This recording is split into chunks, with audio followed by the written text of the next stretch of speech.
2029 ఎన్నికలకు సీట్లు పెరుగుతాయి.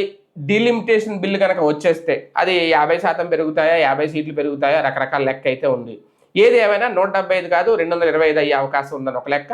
ఓకే, అది జనాభా ప్రాతిపదికన పెరిగితే ఒక రకంగా ఉంటుంది ఏంటనేది. కానీ అసలు డీలిమిటేషన్ బిల్ అనేది ప్రవేశపెట్టే ఆలోచన కనుక లేకపోతే ఇంకా అవి పెరగవా అనేది ఇప్పుడు అదే ఒక చర్చ అయితే నడుస్తుంది. వాస్తవానికి నిజానికి పార్లమెంట్లో డీలిమిటేషన్ బిల్లు కనుక ఈసారి ఖచ్చితంగా నెగ్గుతుంది అనేది చాలామంది చెప్తున్నమాట. ఎందుకంటే ఇంతకు ముందు అయితే మాత్రం ప్రవేశపెట్టారు, వీగిపోయింది బిల్లు బీజేపీకి. ఎందుకంటే అప్పుడు ఏప్రిల్ 16, 17 తేదీల్లో జరిగిన పార్లమెంట్ ప్రత్యక్ష సమావేశాల్లో ఎన్డీఏకి అప్పుడు 298 ఓట్లు అయితే వచ్చాయి.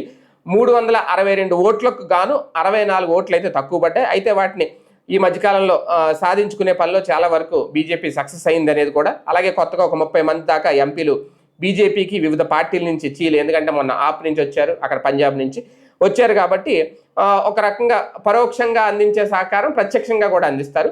కానీ పార్లమెంటు జరిగితేనే కదా ఇక్కడ అసలు మెయిన్ ఇబ్బంది. అంటే పార్లమెంట్లో ప్రతిరోజు కూడా ఇప్పుడు జంతర్ మంతర్ వద్ద మొన్న ఆ విద్యార్థులు చేసిన ఆందోళనలు, దాని పర్యవసానాలు ఏవైతే ఉన్నాయో వాటి మీద దృష్టి పెట్టింది అనేది. మరోవైపు ఇక్కడ కూడా తమిళనాడులో కూడా డిఎంకేకి సంబంధించి ఇప్పుడు అడ్డుకునే ప్రయత్నం విజయ ప్రభుత్వం ఉంది కాబట్టి అక్కడ అఖిలపక్షం పేరుతో డీలిమిటేషన్ బిల్లుకి మద్దతు ఇచ్చేది లేదు అనేది విజయ పార్టీ స్పష్టం చేసింది.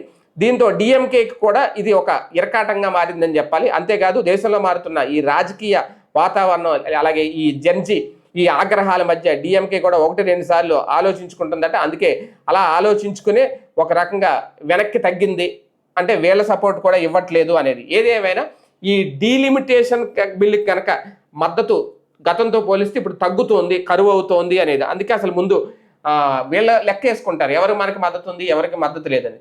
బిల్లు వీగిపోతుంది అన్నప్పుడు ప్రవేశపెట్టడం వేస్ట్ అనేది. అంటే ఇప్పుడైతే ఈ సమావేశాల్లో ప్రవేశపెట్టకపోవచ్చు, కాకపోతే ఇంకా సమయం ఉంది కాబట్టి, ఇంకా సమావేశాలు జరుగుతాయి కాబట్టి, వీళ్ళ నెక్స్ట్ కూడా ఎన్నికలు ఉన్నాయి కాబట్టి నెక్స్ట్ ఇయర్ కూడా వీళ్ళ బలం పెరిగి బిల్లు పాస్ అవుతుంది అనుకున్నప్పుడు ఈ డీలిమిటేషన్ బిల్లు ప్రవేశపెడితే ఖచ్చితంగా ఆంధ్రప్రదేశ్లో పెరిగే అవకాశం ఉంటుంది స్థానాలు అనేది. లేకపోతే కనుక స్థానాలు పెరగు, రేపొద్దున్న ఇంకా ఈ 175 స్థానాలతోనే 2029 ఎన్నికల్లో ముందుకెళ్లాల్సి వస్తుందా అనేది ఒక చర్చ.